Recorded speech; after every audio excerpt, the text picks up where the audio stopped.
This conference will now There we be go. recorded. Okay. This conference will now be recorded. This conference will now be recorded. Good evening, everybody. It is 7:06. It is Monday, March 1st, 2021. This is a regular meeting for the City Council of Woodland. At this time, if I can get everyone online to mute themselves, and when we get to the portion for community comment, we will call upon you one by one. At that point, you can unmute yourself. At this time, I'll have everyone stand and rise for the Pledge of Allegiance, please. I pledge allegiance to the flag of the United States of America and to the republic for which it stands, one nation, under God, indivisible, with liberty and justice for all.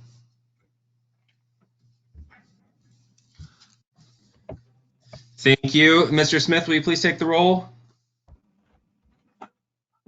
Councilmember Rounds? Here. Councilmember Chapman? Here. Here. Councilmember Fredericks? Here. Here. Councilmember Plaza? Here. Here. Councilmember Graham? Here. Here. Councilmember Holland? Present. Present. And Councilmember Smith is here. All right. Thank you very much. I appreciate that. Let me pull up the agenda again here. This evening we have one proclamation to go over, and it is for Red Cross Month, and I'll go ahead and read that now into the record. Red Cross Month, March 2021. Whereas the American Red Cross is a humanitarian organization that eases people suffering during life's emergencies throughout Southwest Washington, Oregon, across the United States, and around the world. Our Red Cross, Cascade Region and Southwest Washington chapter has a long history of helping our neighbors in need by delivering shelter, care, and hope during disasters, making our communities safer through providing life-saving blood, teaching skills that save lives, and supporting military, veterans, and their families. And whereas this year, the Cascade region, more than 3,000 volunteers helped the families affected by over 650 home fires by addressing their urgent needs like food and lodging and providing recovery support. Meanwhile, when large disasters like the fall wildfires devastated our region, volunteers from our area and across the country provided 173,489 overnight stays, 387,590 meals and snacks, 9,955 relief items, emotional support, recovery planning, and other assistance. And whereas the Red Cross continues to carry out the organization's 140-year mission of preventing and alleviating suffering. During the trying times of the COVID-19 pandemic, people have stepped up to help others in need, whether it was responding to this year's record-breaking disasters across the country or rolling up their sleeves to give more than 148,500 units of blood in the Cascades region when our country faced a severe blood shortage. This life-saving work is vital in strengthening our community's resilience. Nearly 200 years since the birth of American Red Cross founder Clara Barton was dedicated this month of March to all those who continue to advance her noble legacy, and we ask others to join in their commitment to care for people in need.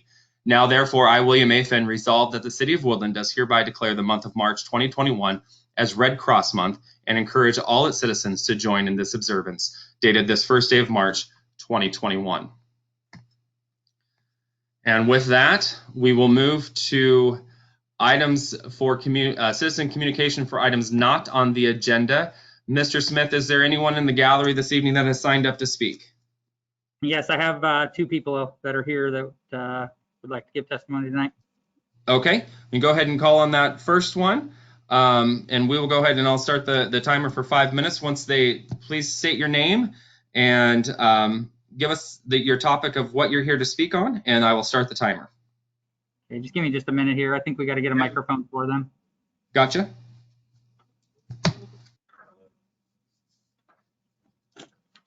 Bear with me. Let me try that.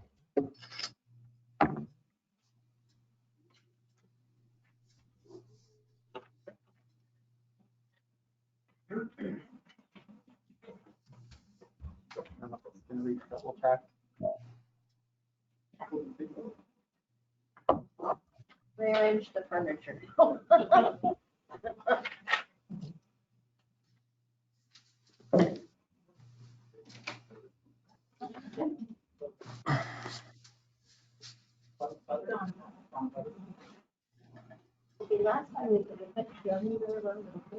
Yeah, please.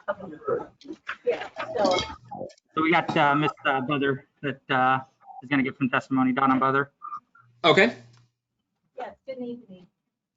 This is Donna Butler from Hollyberry Street, and my first topic is about how things are working at City Hall, because we didn't get our garbage picked up this week, and all the neighbors were picked up, and our can was out there and it wasn't, and we understand human error, no problem about that, but my husband called City Hall and left a message and a reply, and I put a message on, I sent an email on the website to report it, and we haven't had any response back, and that was Friday, maybe around Friday afternoon. So I was just wondering what kind of, how things are working down there at City Hall. Are they working down there?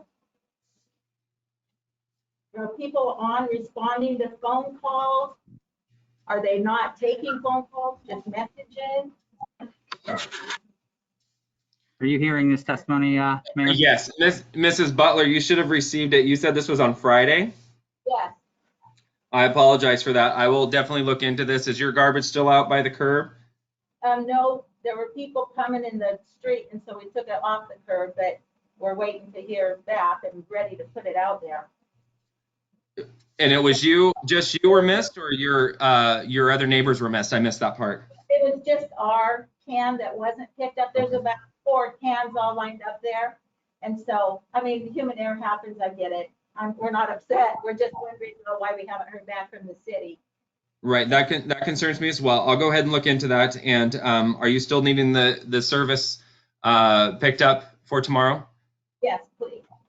Okay, Mr. Boyce, can you make sure that Mrs. Butler, I don't want to give her address over the airwaves here. So, Ms. Butler, we'll look into it, and we will let you know when the garbage truck is coming. Okay, and then my second thing was, I was just wondering when the proclamation that you have posted and made regarding the city being under emergency status, when that's going to be lifted. I know the county had a couple months ago lifted their status, and I'm just wondering why we're hanging on to that for Woodland. We're not hanging on to it. And actually, I've actually asked Mr. Boyce when we can lift that, and we're working through that process. We're actually working through our procedures and everything to get our facilities back open again. So within the next month or so, you should be seeing that lifted. A month? That's a long time to lift it. I know the county did it in one meeting. They just said, yep, they all voted. We don't need to be under that. So it'd be nice if that could happen a little more quickly. And yeah, and then there was just one thing I wanted to say to the council, and that was on the last meeting I was here on December 21st. I was just letting y'all know about a rally that had taken place in town.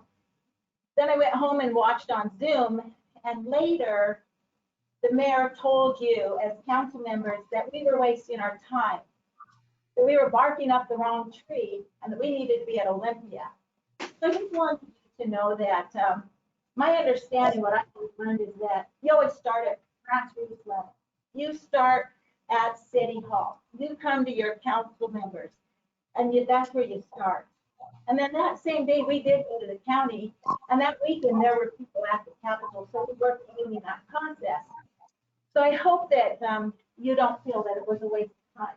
I hope that you know that there are citizens that love Woodland, who care about Woodland, and if you ever need help with something, we're glad to help. I am anyway, so look me up. Okay, I think that's it. So thank you very much. Thank you. We'll be in touch, Mrs. Butler. Thank you.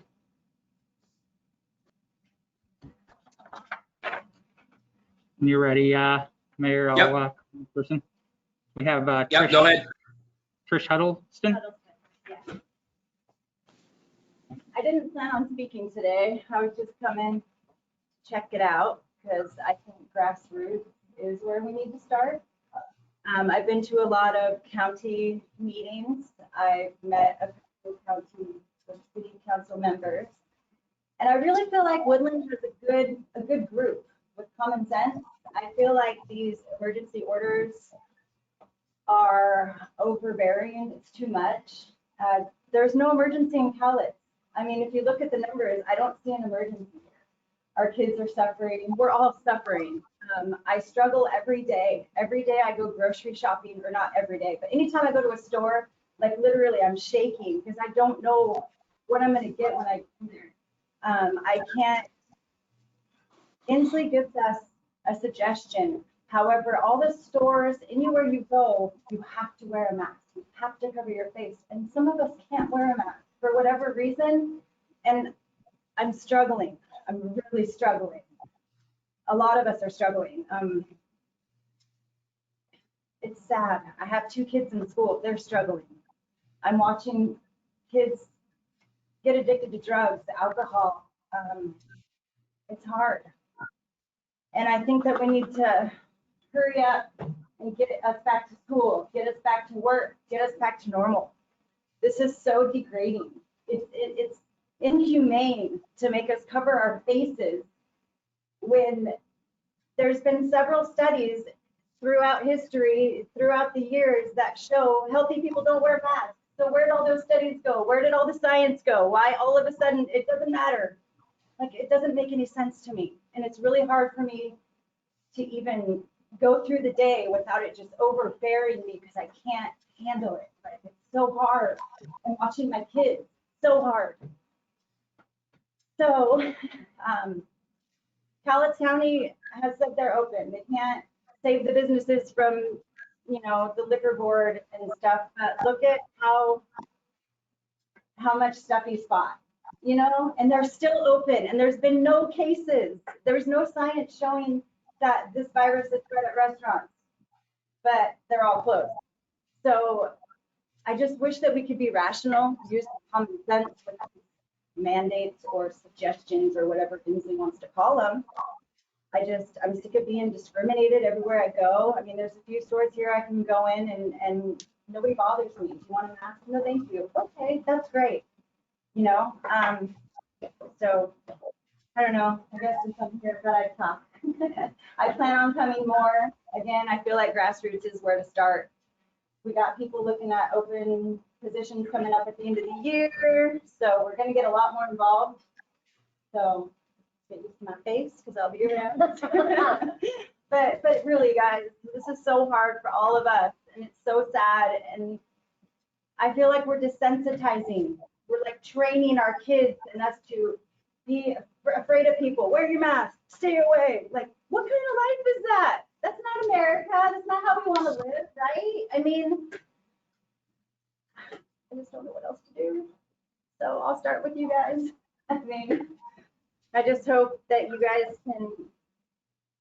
I really am still learning the structure of government and city councils and counties, and I'm learning all that better, but I feel like we can have a louder voice. It starts at grassroots. Our little county, we've already got it. I can tell, I've watched you guys. I can tell you guys have common sense. I can see it. And I know our county members do. So I just think we need to work harder, push back a little bit harder on Inslee and his suggestions, because this is not the way we want to live. I mean, is it ever going to end? Fauci, I mean, who is this guy? Like, who picked him? Why are we all listening to one person? And why are all the doctors that have asked questions or spoke against, why are they all censored, fired? It raises a lot of questions. So thank you for your time. Thank you. Thank you very much. Mr. Smith, is there anyone else in the gallery this evening for items not on the agenda? No, there's nobody else in the gallery tonight. Okay, we'll go ahead and move online. Ms. Rabb, I'll give you 5 minutes if you want to make your comments for items not on the agenda. Hi, I spoke a little bit at the last meeting about my concerns with outsourcing our billing.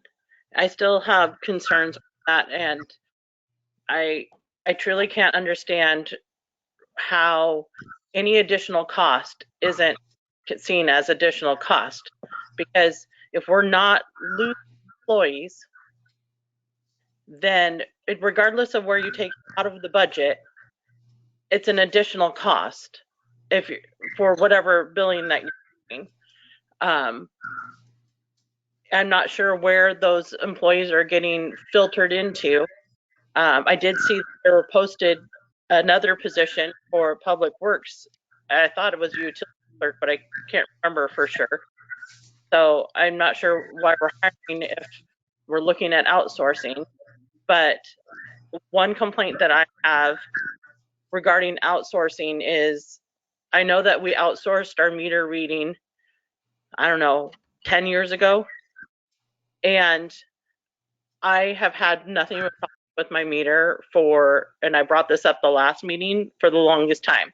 I just got a bill that came by email saying that was $502 for 3 people. I do not have a leak. I checked it today. I do not have a leak.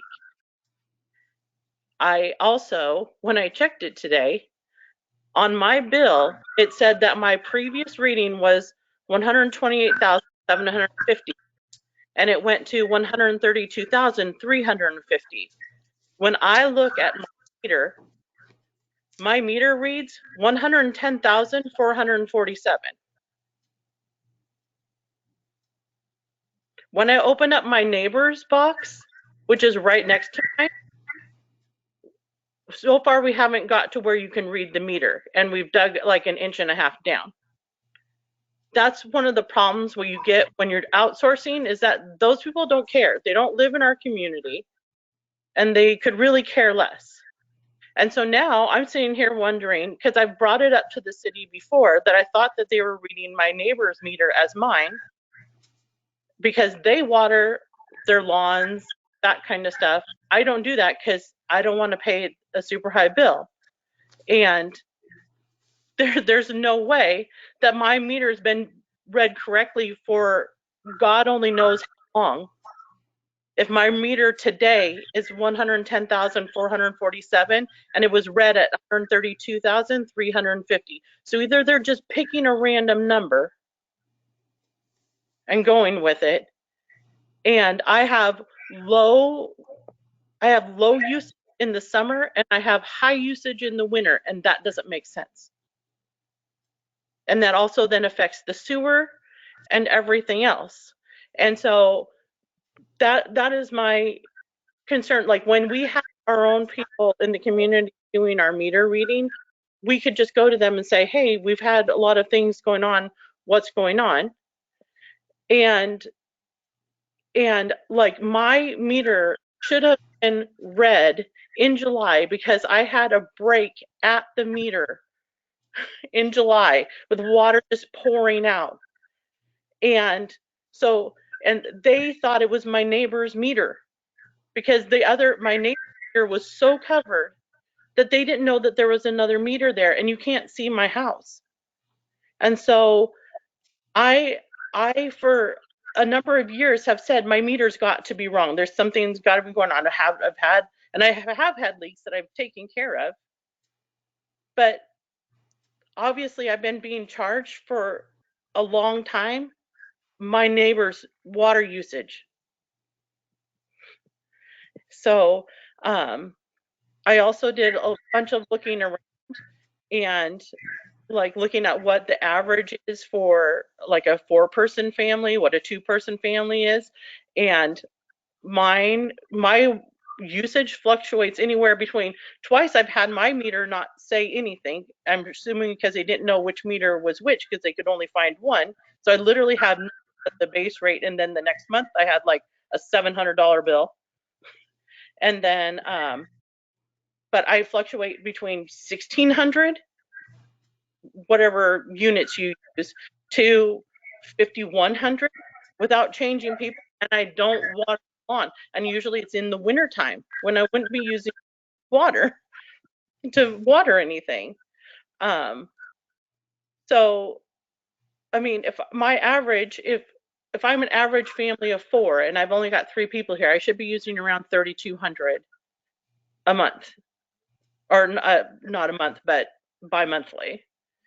Okay. But I also looked around to what our surrounding communities are between, like it's listed all of Clark County, Vancouver. You can look online and see what their rates are. looked at Kalama, looked at Bellingham, anybody who published their rates are, and Woodland is 2 to 3 times the rates that the other communities are. And it's something that I've brought up. I brought up in January. I brought it up at the last meeting. I don't understand why our rates are so high.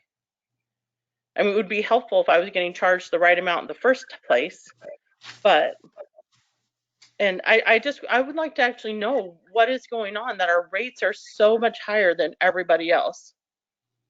And then my last question is, if there's decisions that are being made after the executive meeting, and if the meeting's going to open back up, or how that works. So the executive session, there's no action that will be taken after tonight's executive session. So the conversation will be held. I'll jump back on here and let everyone know that the executive session is over, and that would be the end of the meeting. Well, I'll need some council members to make a motion for that, but so the council will jump back on, but there will be no other discussion on any items after we go into executive session this evening. Okay, because I've looked at some of the reviews from Minol, and there's a lot of questions about, like, whether I would question more, like, do we want to get involved with the company when they've lost some of their biggest accounts because of customer complaints? So, and I know you said that you didn't think that we were going to be moving on with decisions on that until later into the summer, but you never know what comes out of an executive session and whether or not you can go. I wasn't sure if you could go, okay, we're going to executive session, and then you come out and then vote on things afterwards, where then nobody's there anymore. Gotcha. And sometimes there is action, but it would be listed on the agenda that after the executive session there would be. We try not to do that, but sometimes we can't get away with it. But there would, meaning that we don't have an opportunity to have a discussion at the beginning of the meeting and then go through the full meeting. This is one of those times that it's always listed out though on the agenda that the executive session, if there's actions afterwards, it will be listed on the agenda. So it's clear and transparent that yes, we'll be coming back. But you're right. Some folks think the meeting's over once we do that, and then they leave and don't realize that there's more action being taken. That is not the case this evening. Yeah, and I'm going to follow up with Shannon tomorrow. She was not in the office today, to try to figure out what to do, because it's not fair if I've been paying for water for however long. Right. No, I agree. And that concerns me that you can't even see the other meter at your neighbor's house. So I've got that on my list to discuss that with the executive team to see what's going on out there and figure out where that other meter is. Did you ever find it when you were poking around? I know where the meter is. So okay. when we had the water break in July, like, it was a huge break right where the meter to the pipe. So it was just spraying out 5/8 inches of water. And okay. it was like going down the street. And so, and when the public works out there, the reason I knew was they thought that they called the right person. Sudden, I had no water.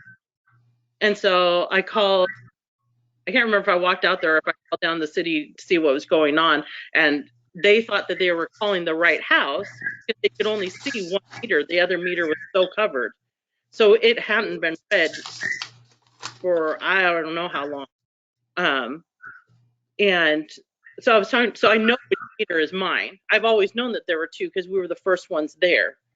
Okay. And so, like, I know for sure that I read the correct meter because I was there with Public Works in July.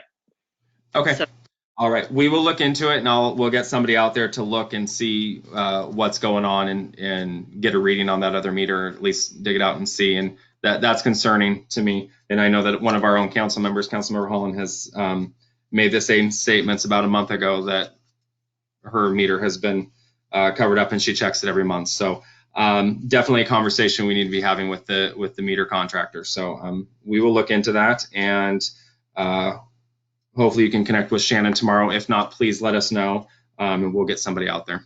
yeah, and thank you for your time. You bet. Thank you. Appreciate you. All right. Next up, we have Mr. TD. You've got 5 minutes this evening. If you could tell us your topic, and then we'll start the timer here. Outsourcing is my topic, and I guess I would ask Ms. Rabb's comment / question about outsourcing. Was it a rhetorical question? Because I didn't hear any response back from anyone on it. So Typically during this time, when we have citizen comment, council, it's conversation between those that are speaking, even though that most of the time they're speaking to council, but you will not get a response from council. You only get a response from myself or the executive team if we're able to answer that question. Okay. This is an opportunity for you to address council, but there's no commentary coming back, I guess. Yeah, so it'll be interesting to see how we get these responses, because I think, one of the things that our city really needs is transparency and leadership from the council and from you as the mayor. So I guess my question on the outsourcing, I keep hearing the $150,000 is what we would pay them. We have roughly 1,800 meters. So if that's $86, I mean, it's de minimis dollars for some of us. Okay, I get that. But if we're trying to make it affordable for our community and for everyone that lives here, $150,000 is good money. And so my question is, on that $150,000, if we're going to be spending that money, how many employees do we have butts in seats today that work for the city of Woodland? And then after we outsource, please tell me the number of butts in seats we will have after that. The differential should be down. If you're going to tell me that we have 45 today, I would expect us to have 43 or 44 after we outsource. Otherwise, it is an incremental cost to the ratepayers here in Woodland. So there's my guess. I would ask, how do I find out those numbers? Or it's one of those things where we just get to throw things out and hope that we eventually get the information. No, we can follow up with you. There's approximately about 35 employees, and with those employees, though, they're scattered out throughout the city with different disciplines that they do. Currently, right now, the at hand that you brought up and Ms. Rabb has brought up, we have one employee that is handling the the billing portion of it. When we go to outsourcing, that employee will still be retained. Because we still have to have a point of contact for the billing. If we don't outsource, another employee will be hired in order to, because the outsourcing comes with monthly billing. If council's decided to go to monthly billing, which is going to be a requirement to bring on another additional employee, but at that same time, council asks that we look into what the difference is financially to retain an additional employee or to outsource the billing going into monthly. If we stick to bi-monthly, there will be no need to hire or outsource at all. This is simply because of a move to monthly billing. To answer your question, and I took some notes here to answer your question, right now we have one person doing the billing. After we outsource, we will continue to have one person. So there is an incremental cost to the citizens of Woodland is what I'm hearing. Okay, that at least answers that we now know there is incremental cost. That is a question people have been wanting to know, and nobody has gotten a direct answer, but now we have a direct answer. So I appreciate that fact. The next question I would like to know, so when we look at the rate increases for water, I've gone through, done some analysis here, and I would like to know what is the average usage for customers in the city of Woodland. I keep hearing a 7% increase. Okay, 7% increase assumes that the average household uses X number gallons or CCFs of water. Because of the way it is today, where it's a flat rate plus usage, and that usage as is the same rate, regardless if I use 1,000 or if I use 3,000, going to the new billing cycle or system that you're going to, that is a sliding scale. So somebody who uses more water actually will see an increase of 14 to 15% on their water bill. So if you calculate out somebody who uses 2,500 CCFs bi-monthly, it is an actual increase of about 12%. So I'm just curious, when we say a 7% increase, what were you using as an assumption for average water use for an individual family in Woodland? And again, it all goes back to making things affordable for the citizens of Woodland. Okay, I won't be able to answer that question, but I can tell you that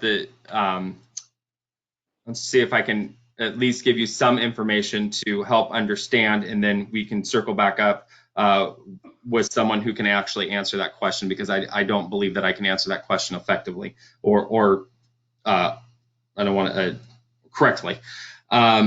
We have a number of items. When you have the water and the sewer system, there is continual maintenance cost that goes along with that.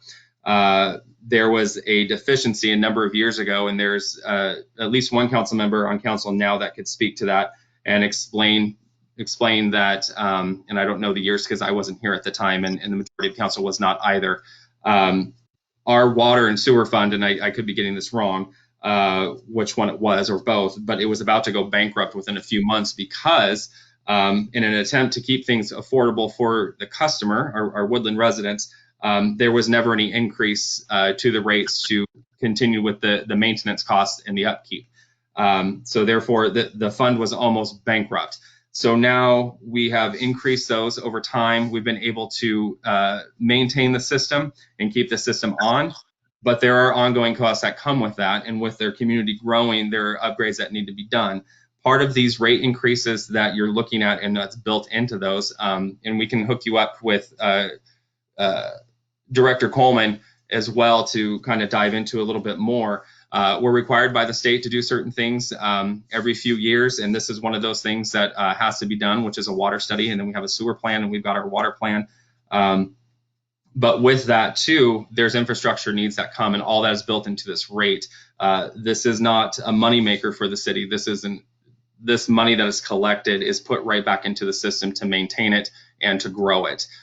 So that's why when you look at new developments that are coming in, there are impact fees that almost, if you look at an impact fee as almost a late comer fee, that money is then taken, they've got a impact fee that goes into the system that can be used to help with those maintenance costs and those upgrades in the future. So it's a way to keep it going. And I know that's probably not what you want to hear when we talk about rate increases. They're one of those things that are necessary, but we're trying to do it effectively, and we have our experts that are out there giving us the numbers that are telling us what the needs are and where we're going to be in between year one and year 6, and in year 4 or 5 we'll start the whole plan over again and start to study the entire system to see what the next impacts are going to be and what needs to be maintained and upgraded. For example, all the electronics at the water treatment facility, where all the clean water comes from, I believe it was last year, we had to spend $750,000 in order to upgrade the electronics because they were starting to corrode, they were starting to go bad, and things weren't working properly. So we had to upgrade that, we had to invest into the system, and that's where those rates are. We plan for those throughout the years, and that's why you see these rates that are going as they're going. Does that help? So the muting. Nope. You back. There you go. Nope.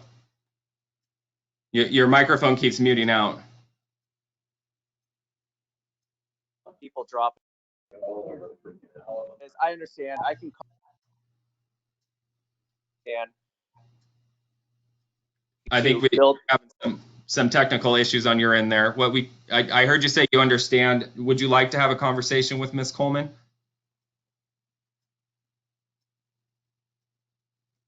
Yeah. I think we're losing you there. It was dropping out on our end on you for 10 seconds or so there also, Mayor. Oh, okay. He's still flashing. There's still a few that are just flashing at me here. What we can do, Mr. TD, if you can hear me, we'll move on with the meeting until we figure out that we've got a better connection. And then we can circle back and you and I can have a conversation through this system towards the end of the meeting once I see that we're up and running properly again. Yep. Okay. Is there anyone else online that would like to speak to items not on the agenda? Now's your opportunity.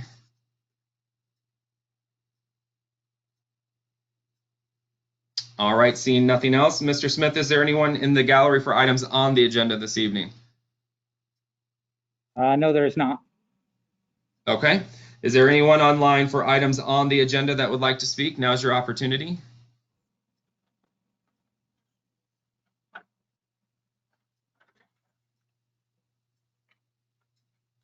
All right, seeing no one else. Moving on to agenda approval. Move to approve the agenda. Second. Moved by Councilmember Plaza, second by Councilmember Smith. All in favor say aye. Aye. Any nays? The ayes have it. Moving on to reports of City Council.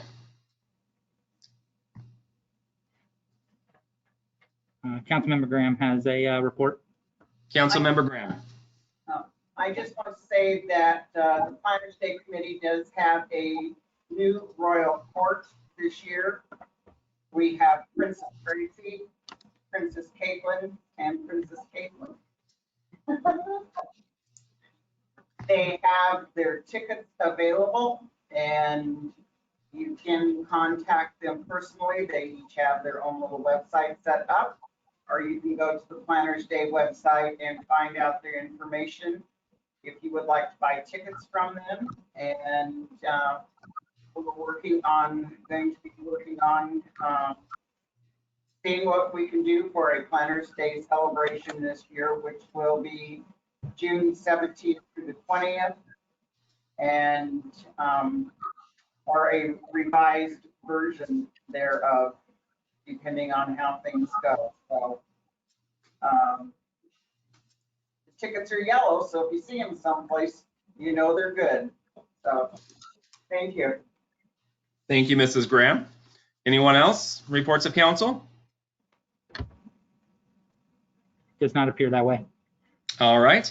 Moving on to reports of standing committees. Finance and General Committee. Mr. Fredericks. Yes, we met this evening. We did review leak adjustments. So we had a few for about, I want to say it was close to $20,000. So we just reviewed those. Cowlitz County elections, we received the invoice. I believe it was 4.9% of our total bill is ours, approximately $12,000. That was for the election in 2020. We reviewed the finance report for December 31st and January. Both revenue and expenses are in line. We also discussed a levy correction. I believe Sanderson isn't here, but I believe it was $24,000 or a reduction of $24,000 in total revenue on that. We discussed the NextWorks, which is our spam filtering. That's what it is. Is that right? Yeah. We reviewed the pricing for that, and that will be coming for council approval. It did get referred out of committee with the due pass recommendation. Will be coming for council at the next meeting. We also reviewed our sales tax report from January 31st, a very detailed report. Script that we reviewed, and we adjourned. Our next meeting is scheduled for April 5th at 5:30 p.m. Questions for Mr. Fredericks? All right. Thank you, Mr. Fredericks. Moving on to human resources. Okay, we met today at 6 o'clock, and there wasn't really a whole lot to pass on. We discussed possible recognition for the clerk treasurer that retired, and a meeting with the Teamsters, but that hasn't gone anywhere yet, so there's really nothing to report as far as that goes. And our next meeting will be on March 1st, no, April 5th at 5:30. Questions for Mr. Plaza?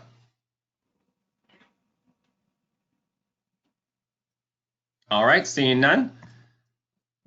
Moving on to reports of city officers. Myself, obviously, I'm remoting in this evening, which we have been attending meetings regularly since COVID-19 has commenced. At this time, my household has experienced a positive result, so we are in lockdown, and will be until next Monday will be our day out of the home. So I appreciate everyone's patience this evening of the platform and what we're going through. I would like to respond to just a few of the comments that were made this evening by the folks that were at the gallery, and I'm not sure if they're still there or not and can hear me, or if they've gone home and are joining online. I'm not seeing them on here, but it concerns me that there are citizens in our community that still believe that we're not open for business and that we're still hampering the function of every business within our community. The city of Woodland has no jurisdiction or power over that. We've made that perfectly clear, that we are in enforcement when complaints come in about businesses operating outside the governor's mandates and rules. We have never enforced, nor will we ever enforce, and I understand the need to get rid of the emergency order, and I have been working on that because I did pay attention to the county. I do pay attention to what the county is doing, and I did see that they said that they were no longer in a state of emergency, nor has that term been used in the city of Woodland since we started this process last spring. So it kind of bothers me a little bit that there are folks that believe that there is this grassroots efforts that needs to be made here in Woodland to get our businesses back open and get our city back open. The city's open. It has been open. Look at our sales tax revenue that are coming in. They've been increasing over time, and here we were told that they were going to go in the toilet, and that just simply isn't the case. So when I said that they're barking up the wrong tree, I meant it, because the city of Woodland is open, our businesses are open, and we're not doing anything to prevent them from opening. This is not that I appreciate folks coming and providing the message, especially when it comes to masks, and I understand that it is difficult at times. I understand that the schools are now going back. I can't help you with the school. The city cannot help you with the school. That is a completely different entity. And I hope that folks are attending their school board meetings to let them know how they feel. I appreciate them letting us know as a city and as a leadership team how they're feeling about the schools not being in person, but we can't do anything from that. That's a total different organization. It's like somebody put in a sign outside their business saying no shirt, no shoes, no service, but you're going to come to city council and tell me that you're offended that the business is asking you to put on shoes. Then don't shop there. It's unfortunate and it's sad, but that's the state that we're in now. It is personal choice at this time. It is personal responsibility. If you don't want to wear a mask, that's great. Don't shop at the store. It is frustrating. I understand that. I'm frustrated with it too. I'm sitting at home going on week 2 of being in lockdown and not being able to go to work and being home with my family because of the rules that are in place. I'm choosing to follow the rules. The city of Woodland is not placing any undue burden on any business or any organization within our community. I want to make that perfectly clear. Thank you for coming and providing your comments this evening. Mr. Boyce.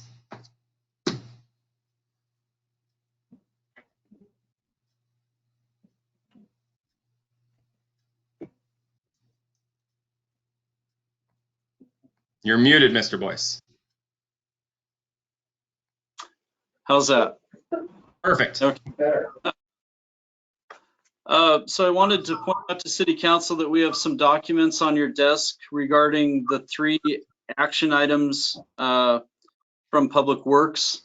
And I just wanted to give you a little backstory why it was placed on the agenda without the quotes in hand.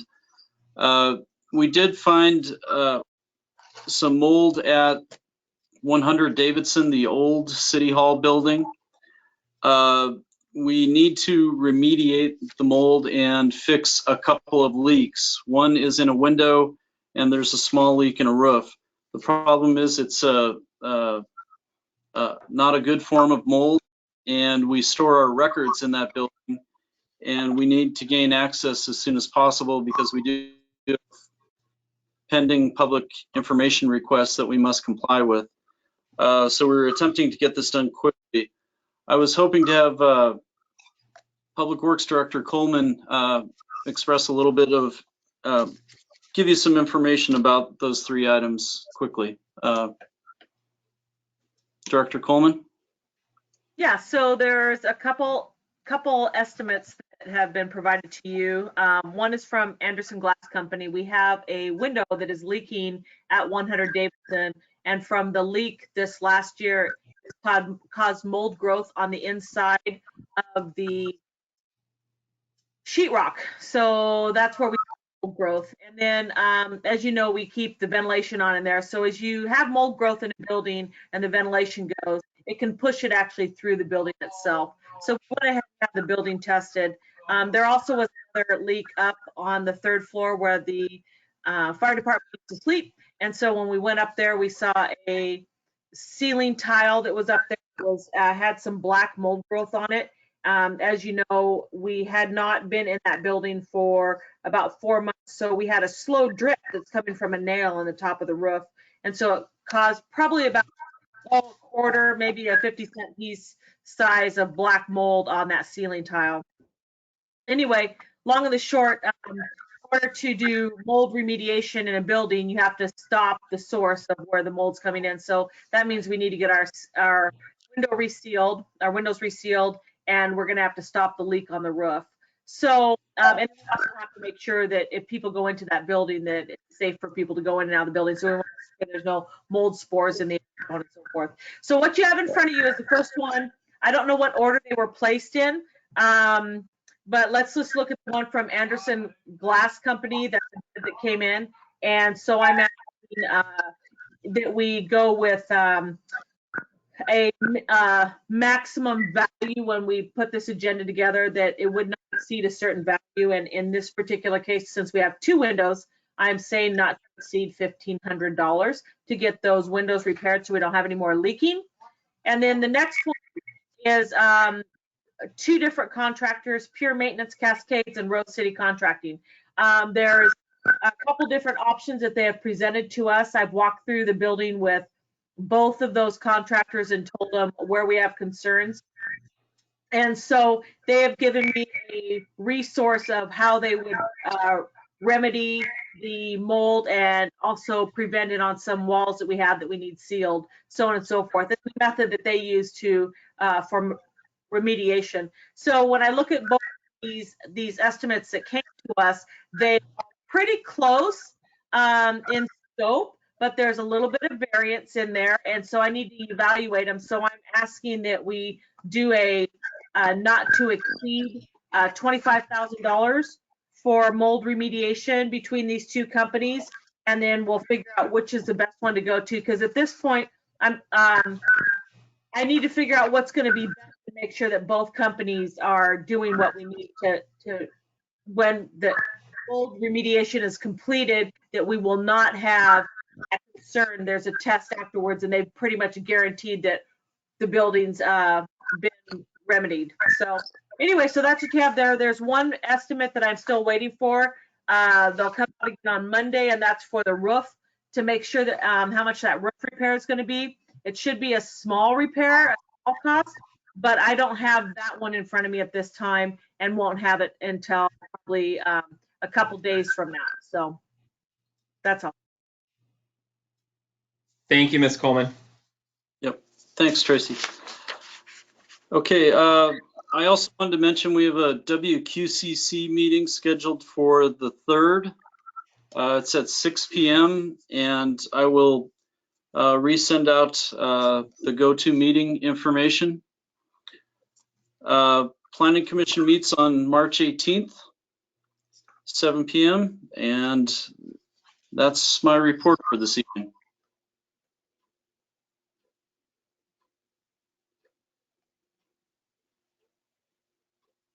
I apologize, I had a visitor. Questions for Mr. Boyce? From council, anyone? No, I don't think so. All right, seeing none. I'd also like to state for the record too that we are one of, and I know that I'm going back on what I just said, but as you can tell that I'm extremely upset about the comments that were made just a little bit. I'm rubbed a little wrong here. We're also one of the only cities across the state of Washington that continued to hold in-person meetings to allow people to show up to participate in their government. So it bothers me that we have people that are showing up suggesting that we're still not doing enough, and yet here we are allowing them to come in and voice their opinion and tell me what other meetings in public organizations that they can go and do that with. And I'll stop there. Any questions for any of the department heads, and we'll move on to consent items. Seeing none, moving on to consent items. Move to approve the consent items. Second. Moved by Councilmember Chapman, and I couldn't tell who the second was. Councilmember Rounds. Councilmember Rounds. All in favor say aye. Aye. Anyone opposed? The ayes have it. Consent Aye. item has been passed. Moving on to action item C, authorize mayor to enter into a developer's agreement with Carbonito Woodland LLC. I make a motion to approve action item C. Second. Moved by Councilmember Rounds, seconded by Councilmember Smith. Councilmember Rounds. No comment, it's something that needs to get done and taken care of. Councilmember Smith. No comment. Further discussion? Yes. I'm gonna assume Mr. Randolph, you've reviewed this. Okay. Has Mr. Randolph reviewed the item? He did reply yes. Okay, sorry, I didn't. Mr. Randolph is in the room this evening?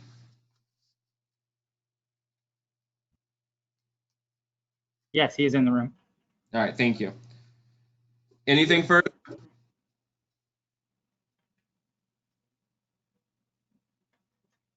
No. All right. Go ahead and take the roll on this. Councilmember Fredericks. Aye. Councilmember Smith. Aye. Councilmember Rounds. Aye. Councilmember Graham. Aye. Councilmember Plaza. Aye. Councilmember Chapman. Aye. Councilmember Holland. Aye. The ayes have it. Action item C has passed. Moving on to action item D. Authorize the mayor to sign agreement for mold removal and remediation and authorize budget amendment. Move to authorize the mayor to sign the agreement for mold removal and remediation and authorize the budget amendment not to exceed $25,000. Second. Was that Councilmember Rounds on the second? Yes. Thank you. Councilmember Fredericks. No discussion.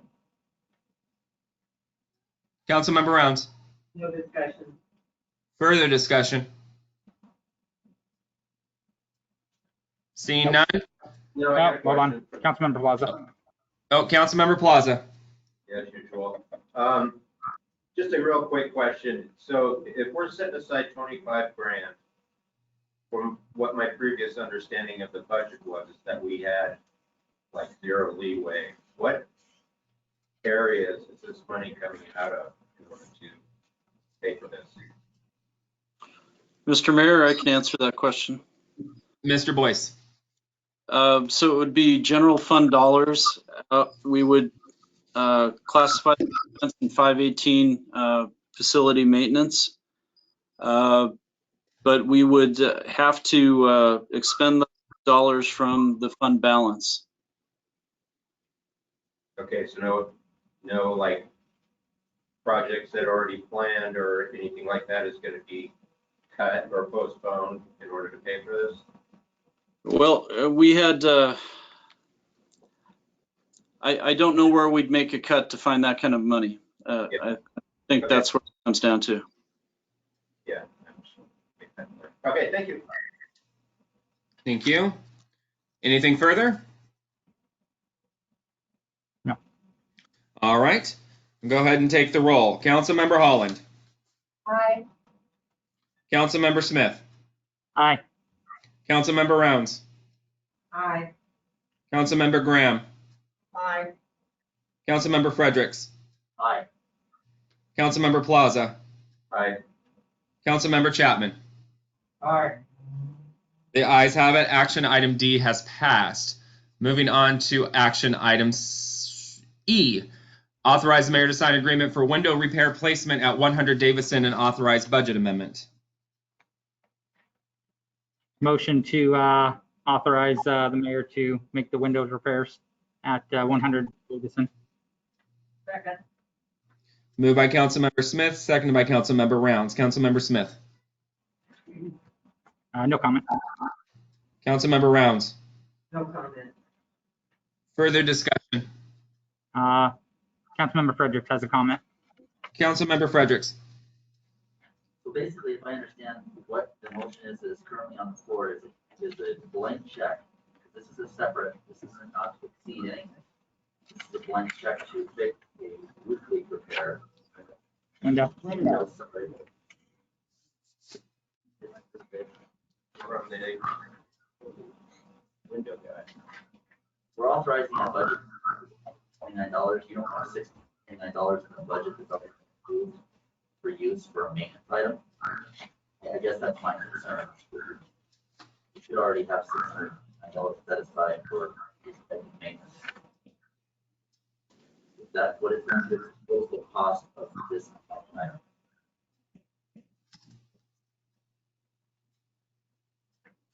Mr. Boyce.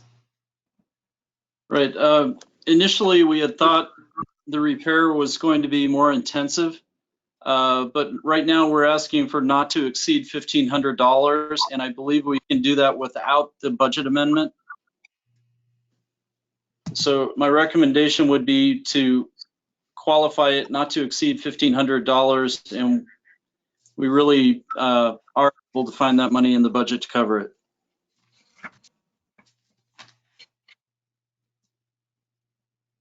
So the correct process then, this would be one that would be difficult to amend. So it would seem to me that the appropriate process would be to vote no on this, state the motion, and a second motion. Would that be appropriate? Is that the correct process? I think that would work just fine. Okay.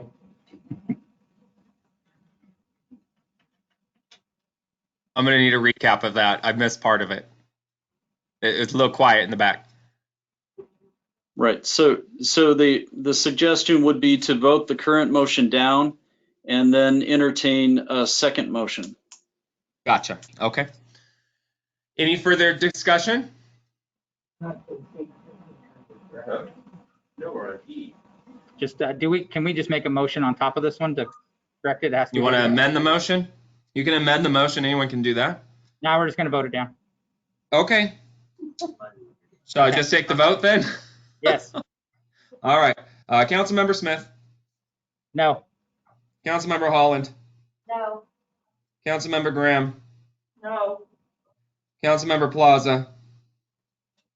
No. Councilmember Fredericks. No. Councilmember Chapman. No. Councilmember Rounds. No. The motion has failed 7-0. Bear with me and I'll make that motion. Mr. Frederick. Shall I move on to the next item while you work on that? Stand by a minute. Gotcha. Can you clarify exactly what action item we're on? Action item E. I move to authorize the mayor to sign an agreement.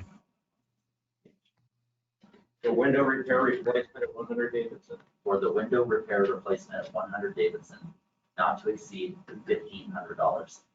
I'll second. All right. Moved by Councilmember Fredericks, seconded by Councilmember, was that Chapman?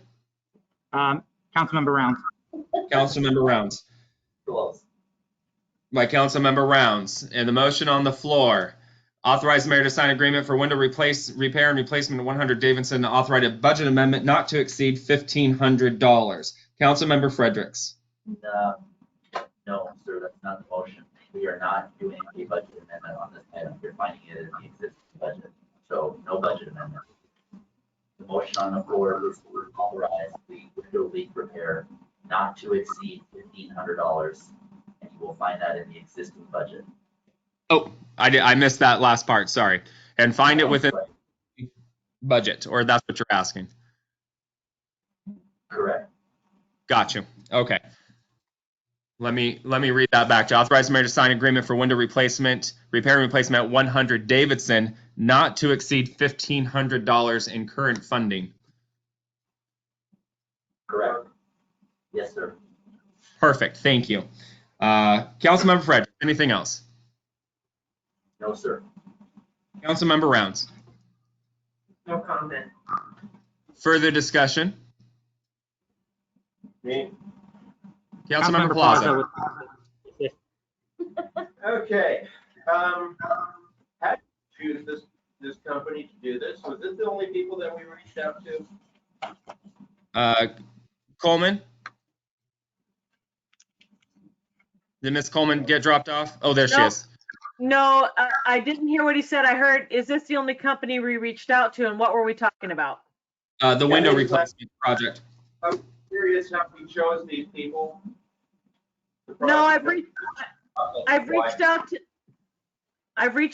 others. I just don't have any information back from them yet. Okay. Okay, yeah, because I'm not a window guy, so maybe I'm totaled up off my filter here. But it seems like $629 to clean and recaulk a window seems like an awful lot, especially when on the invoice they state that they have no guarantee that they'll even do it correctly. So council is comfortable. I absolutely would not have somebody come in and repair a window without a guarantee in place. So that will occur. I'm not going to have, but you got to remember, it's a commercial window. It's a big window. It's on the second floor. So it doesn't just require one guy. And you have to actually take all the caulking out of the window and recaulk the whole area. And you got to remember, that's a cinder building. So really, I was surprised how low the cost was, just so you know. I was expecting it to be more in $1,000 to $1,200 range for one window. And it came back what I thought was very reasonable. Okay, no, that's good enough for me. You're the expert on those things. I was just curious. Well, so. Oh my God, don't give her a big head on this. Come on. Well, I thank you for the vote of confidence, but I did expect it to be much higher. So thank you very much. And I wasn't sure if it was just going to be caulking that needed to be done either. So, but we will not move forward without getting some type of guarantee that this will fix it. Otherwise, I'm not going to move forward in that and spend money for no guarantee. Okay, thank you. Anything further? Nope. All right, thank you. We'll go ahead and take the vote. Again, this motion is on action item E, authorize the mayor to sign agreement for window repair and replacement at 100 Davidson, not to exceed $1,500 in current funding. Councilmember Graham. Yeah. Councilmember Rounds. Aye. Councilmember Plaza. Aye. Councilmember Fredericks. Aye. Councilmember Chapman. Aye. Councilmember Holland. Aye. Councilmember Smith, did I get you? Nope, not yet. Aye. Thank you. And the ayes have it, 7-0. Moving on to action item F, authorize mayor to sign agreement for roof repair and authorize budget amendment. Ms. Coleman. We're going to have to postpone that one because I do not have, unless you want to write an open check, I have no cost for a roof repair at this time. So I ask that we hold off on that one, please. My apologies. Chair, accept a motion to postpone or Ms. Coleman, what's the date that you believe that you'll have a cost for that at the next meeting, March 15th? Oh, absolutely. I should have it by tomorrow, but it just didn't come in time. Okay. The chair will accept a motion if council agrees to postpone action item F to the March 15th meeting. So moved. Second. Moved by Councilmember Fredericks, seconded by Councilmember Rounds. Councilmember Fredericks. No discussion. Councilmember Rounds. No discussion. Any further discussion?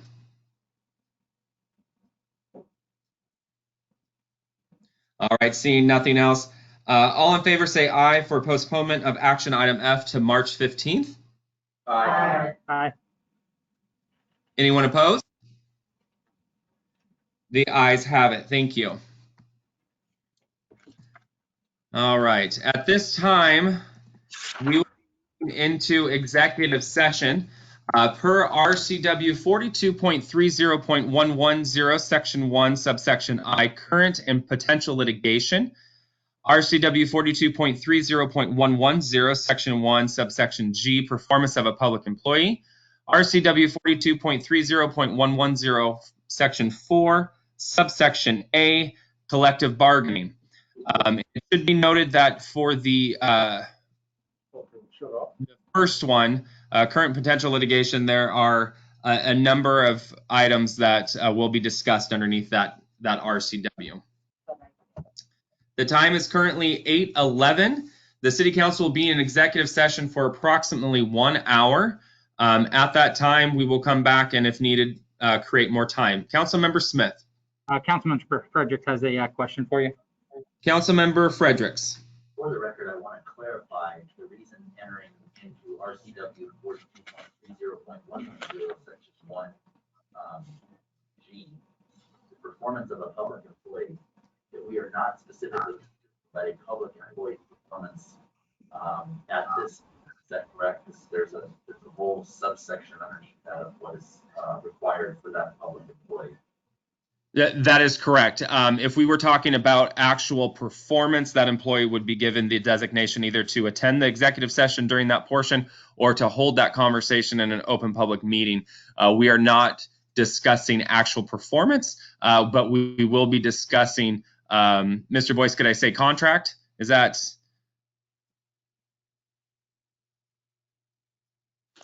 Yes. Okay, we'll be discussing the employee's contract, not actual performance. If we were actually talking, Mr. Fredericks is absolutely correct. We were talking about performance, that employee would be invited to that portion of the meeting and how to hold that discussion, whether in private or public. And Mr. Mayor, City Attorney Randolph is in the room, who suggested that exemption. So if there are questions, okay, Mr. Randolph can entertain those also. Anything else, Mr. Fredericks, or does that, Mr. Smith? And we are still on public record, correct? Yes.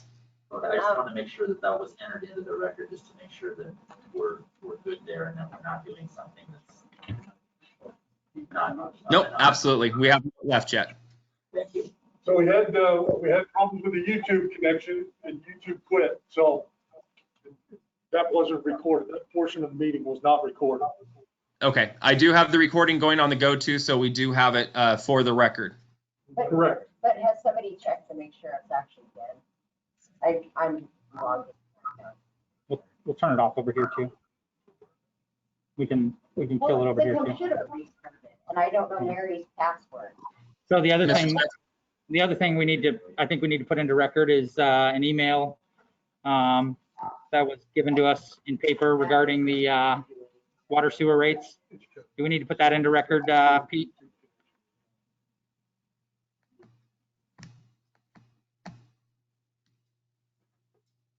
You're muted. You're muted, your voice. I'll get it right. Yes, the email from Miss Melton Cox. She asked that I forward that to City Council. So copies have been distributed. We'll attach that to the agenda tomorrow so the public can see it under comments from the public or items not on the agenda. Okay. Thank you. And before I give a new time to update for the 60 minutes, Mr. Smith, you're going to need to close out, and I believe Chief Kelly is standing there to guide you into the executive session. Okay. Okay, when we're done with the executive session, you'll need to come back into this link again and open it back up so we can actually adjourn the meeting from City Council. And Mr. Mayor, yes. I just pulled up the website and I do see the YouTube link still going. Okay. Mr. Fredericks get up and leave, and now Mr. Chapman. Yep. Where are you? Oh, here comes Ms. Holland, our technical advisor. The computer restarted, and I have no idea what Mary's password is. I just seen that YouTube movie just went down. I just killed power to the laptop. Okay, so it sounds like he killed it. Okay. Or is it no longer in function? We don't want this executive session recorded. Still going. I'm still seeing video feed, but there's a little bit of a delay. Yeah.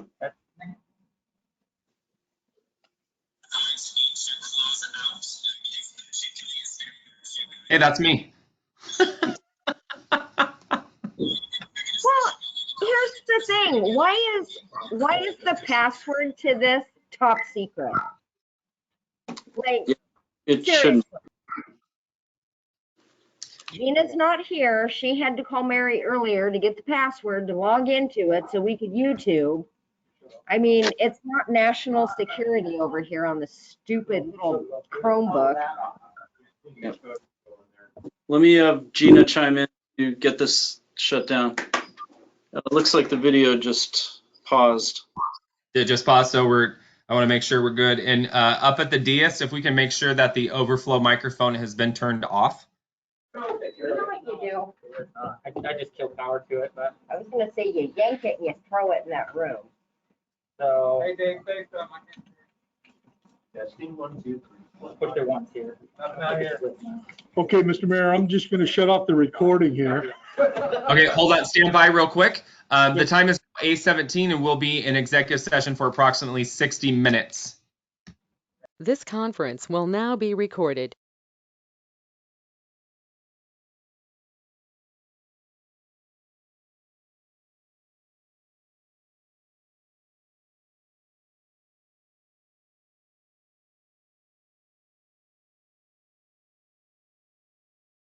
This conference will now be recorded. The time is now 10 p.m. We are still in executive session. Hopefully the recording will pick up council. The chair will accept a motion to extend 15 minutes past the standard closing time of 10 p.m. Motion to extend the closing time to 10:15. Second. Seconded by Councilman Plaza. Okay, motion on the floor by Councilmember Smith to extend to 10:15, seconded by Councilmember Plaza. All in favor say aye. Aye. Anyone opposed? The ayes have it. We'll be continuing executive session for approximately 15 minutes. This conference will now be recorded. All right, the time is now 10:16. We are out of executive session. At this time, the chair will accept a motion to adjourn the meeting. Motion to adjourn. Moved by Councilmember Graham. motion on the floor to adjourn by Councilmember Smith, seconded by Councilmember Graham. All in favor say aye. Aye. Anyone opposed? The ayes have it. The time is 10:16. The meeting has been adjourned. Thank you.